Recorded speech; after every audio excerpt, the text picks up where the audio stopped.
The skiff captain didn't stay for tea. He didn't stay long enough to see Elias clear the top of the stairs carved directly into the flank of black rock. The steps weren't uniform. They looked less like deliberate construction and more like something that had been chewed into the stone. Centuries of waves had rounded their edges, but the cuts were still sharp enough to catch a boot heel or split a knuckle if you slipped. The captain cut the engine just long enough to let the skiff drift against the rock. He didn't tie off. He didn't offer a hand. He simply grabbed the mailbag, canvas, swollen with damp and weighted with stone so it wouldn't take flight, and tossed it onto the weed-slicked landing. It landed with a heavy final sound, the kind that carried consequence. The stones inside shifted, knocking together with a hollow clack that echoed up the stairs. The captain grunted. It might have been a warning about the tide turning. It might have been a prayer for a man who hadn't yet earned it. Elias would never know. The engine roared back to life, and the skiff leapt away from the rock as if relieved to be free of it. Within seconds, it was skipping across the whitecaps, shrinking into a white scar carved briefly into the slate-gray Atlantic. Then the scar closed, leaving nothing behind. Nothing but silence. Not the absence of sound, but something heavier. Something with mass. The quiet pressed inward against Elias's eardrums until he had the strange urge to swallow, as though equalizing pressure in a diving bell. He stood very still, afraid that even breathing might draw attention. Elias stood alone on black rock. The formation was less an island than an accusation, a jagged tooth of basalt forced up from the throat of the ocean, 30 miles from the nearest suggestion of land. The sea assaulted it from all sides, waves breaking in violent white explosions that never quite reached the top. The rock was perpetually wet, perpetually cold, perpetually watching. Atop it stood the pillar. The lighthouse rose straight from the stone, iron ribs bolted into salt-stained brick. It didn't taper gracefully like the coastal lights Elias had seen from trains or ferry decks. It climbed bluntly, unapologetically, like a finger raised not in guidance but defiance. Its gallery ringed the lantern room like a crown of thorns. It didn't look like a beacon. It looked like a warning. The air tasted wrong. Copper, old salt, and something ancient Elias couldn't name. He hauled his trunk up the last few steps, boots slipping as kelp and anemones clung to the stone even this far above the tide line. The living things recoiled at his weight, flexing and tightening as if annoyed by his presence. The rock vibrated beneath him, not violently, not even noticeably if you weren't paying attention. A steady, low tremor, like a massive engine idling far below the surface. Elias felt it through the soles of his boots, up into his legs, where it lingered. The interior of the living quarters closed around him like a held breath. The room was circular, barely 12 feet across. Brick walls curved inward, giving no corners for the eye to rest on. The smell was immediate and layered. Mutton fat gone rancid, kerosene soaked into iron, damp wool, and beneath it all the cold ash of fires burned by men who had waited too long to leave. The bunk was narrow and bolted directly into the wall. The stove squatted in the corner, its iron surface pitted and scarred. A single porthole admitted gray light. Though the glass was so clouded, it did little more than confirm the continued existence of the outside world. On the heavy oak table sat a ledger. Its leather cover was warped, edges curled and cracked by humidity. The pages inside had swollen and shrunk so many times they no longer lay flat. Taped to the front cover was a piece of parchment, yellowed and brittle. The ink was black. Too black. It looked less like it had been written and more like it had been pressed into the page. Or bled. Elias peeled the parchment back carefully and read. The tenants' verities. There were 5 of them. He read them once. Then again, slower. The first made him scoff. Maintain the rhythm. The light must rotate at exactly 12.4 seconds per revolution. One must not let it sink with the pulse in their ears. Clockwork had never frightened him. Elias had survived the Somme. There, the world had been reduced to rhythms far crueler than gears and springs. The staccato hammer of machine guns, the thunderous percussion of artillery, the wet, irregular cadence of men dying in the mud. In the trenches, rules had been the only things that kept you human. Count the seconds. Keep your head down. Don't look too long at the bodies. Compared to that, a lighthouse felt civilized. The second rule tightened something in his chest despite himself. Ignore the knocking. The third made his skin prickle. Feed the fog. By the time he reached the 5th, he was laughing, though the sound echoed too loudly in the small space. There is no water under the rock. Cabin fever, he muttered, folding the parchment back into place. Even before the cabin. He spent the afternoon cleaning.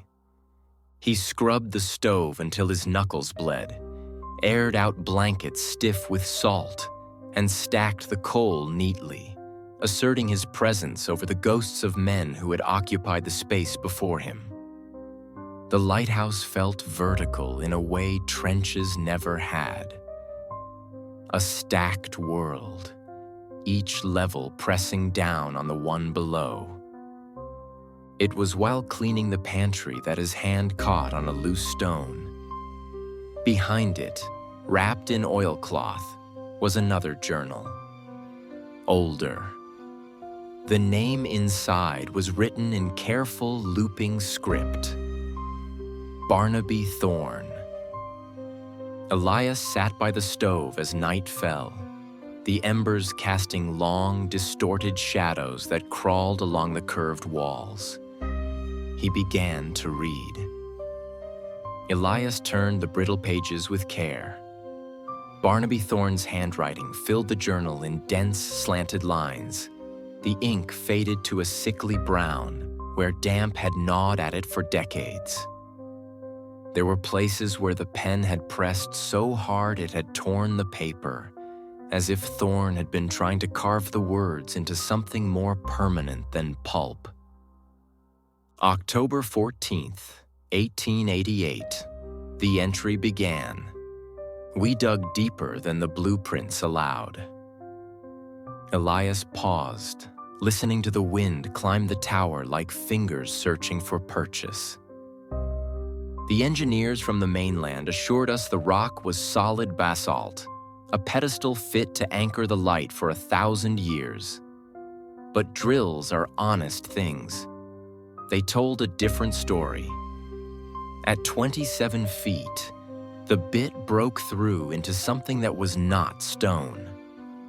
Thorne's description grew erratic, lines slanting downward as if gravity itself had begun to affect the words. Not gas, not water. A pocket, a hollow where sound dies. Elias felt the vibration under his boots again, faint but persistent. When Miller lowered the lantern, the light did not reach the bottom. It simply vanished. The flame was still there. We could see the wick burning, but it cast no illumination. The darkness swallowed it politely, like a mouth closing around a spoon. When we hauled Miller back up, he was alive, breathing, but he would not speak. Elias swallowed. He stares at the mirrors. The next entry was blotched, smeared as if rain or sweat had fallen onto the page. October 19th, 1888. I have ordered all mirrors covered. There is something about reflection that gives the silence a geometry it should not possess. Miller says the glass shows him the other place. He says the hole beneath the tower is not empty. It is a throat. We did not build a lighthouse. We built a cork. The stove popped softly, sending sparks up the flue. Elias closed the journal and sat in the dim glow, breathing slowly until his pulse steadied. He told himself it was a story written by a frightened man, trapped at the edge of the world with only superstition for company. Still, when he stood, he draped a cloth over the small shaving mirror without quite realizing he was doing it. By the time Elias climbed the 144 spiral steps to the lantern room, night had fully claimed the sea. The Atlantic was a black, shifting mass below, its surface occasionally catching the beam of the light and throwing it back like a wounded eye. The Fresnel lens dominated the space, a cathedral of glass prisms assembled with Victorian precision. Brass fittings gleamed dully in the lamplight. The clockwork governor ticked with patient authority. 12.4 seconds. Sweep, darkness. Sweep, darkness. The repetition was hypnotic. Elias leaned on the iron railing and let himself relax for the first time since stepping onto the rock.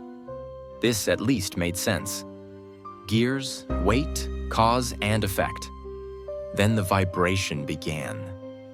At first he thought it was fatigue. The long climb, the cold, the salt air. But the sensation persisted, a low-frequency hum rising from the stone beneath the tower.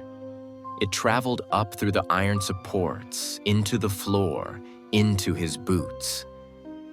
It settled in his bones. His heart began to answer it. Thump, sweep, thump. His breath quickened.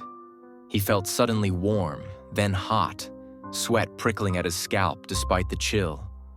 The rhythm of the light seemed louder now, not in sound, but in presence. Each rotation tugged at him, a subtle insistence, like a conductor coaxing an orchestra to follow. Memories surged unbidden. The Somme.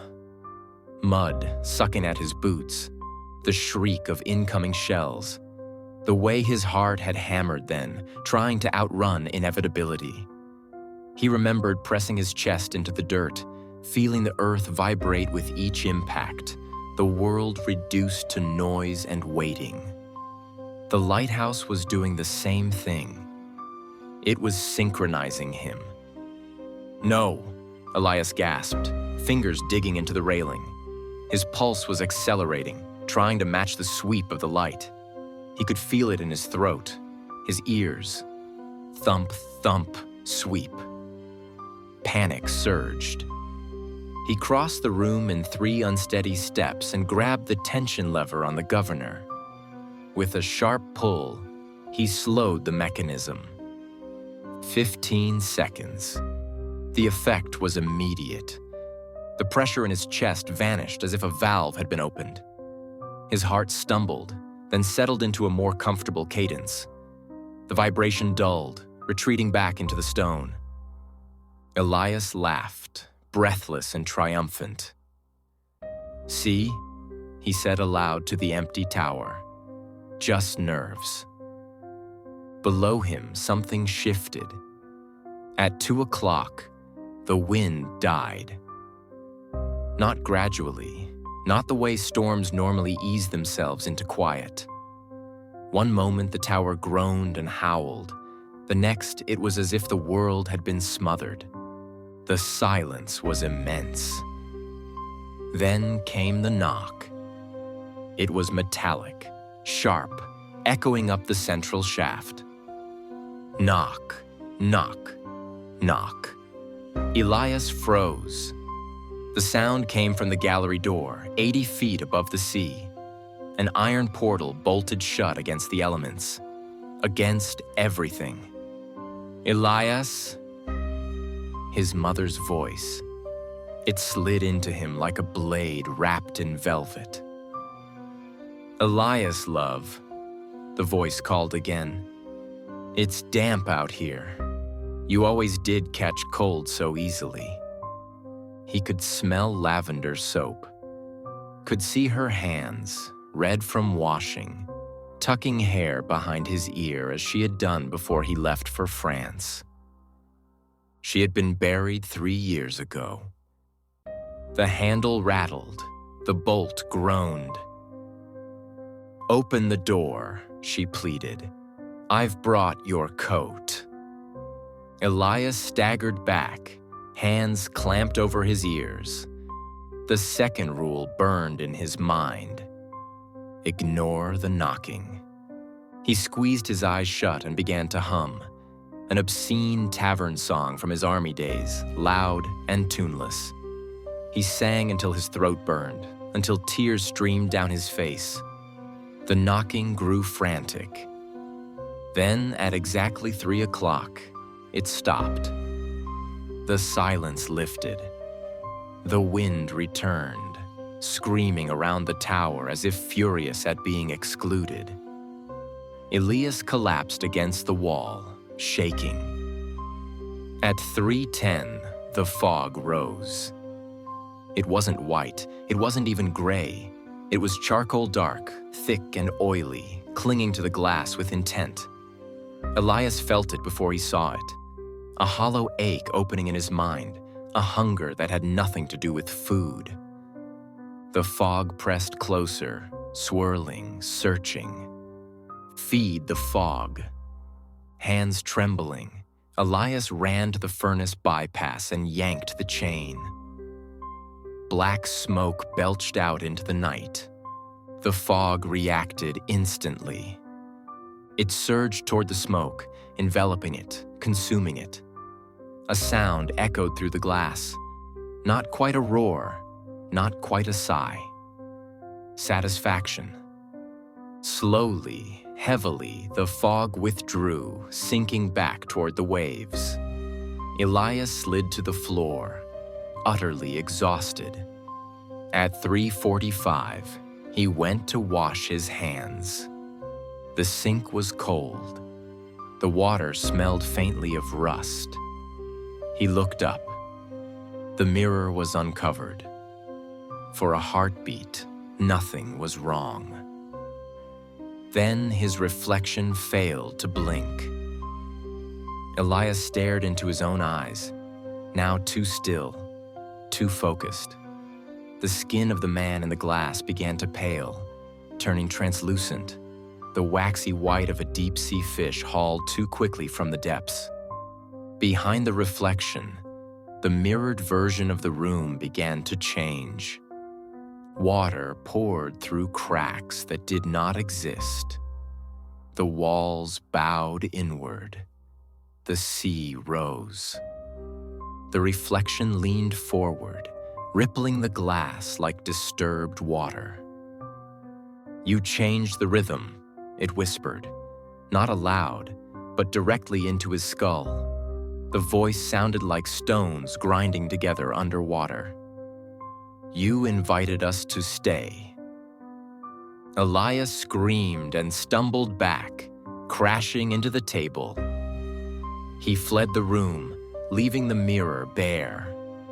He ran downward, past the pantry, past the coal bins, toward the base of the tower. The sound met him halfway. Whoosh, roar. It sounded like a waterfall inside the earth. The basement is dry. "It's a leak!" Elias shouted, voice cracking. "Just a leak!" He grabbed the crowbar and tore at the floorboards. They splintered free. There was no water. There was a shaft, a vertical wound plunging into darkness. And from it rose a sound not of liquid but of voices, thousands of them, screaming in unison, harmonized into a single impossible frequency. The lighthouse screamed with them. The stairs twisted, the walls stretched, geometry failed. From the shaft, shapes began to climb, elongated, faceless forms made of fog and shadow. They moved in jerks, timed perfectly to the wrong rhythm above. 15 seconds. Elias ran. Every stair led back to the galley. The mirror. The other Elias stood there now, wet and wrong, its jaw unhinging as it spoke. "The rules were not for you," it said gently. "They were for us." It touched Elias's chest. He became fog. 2 weeks later, the skiff returned. The captain did not linger. The light was out. On the table lay the ledger. Beneath the 5 verities, a 6th had been etched into the leather with a fingernail. 6. If you see a man named Elias, do not speak. He is part of the rhythm now.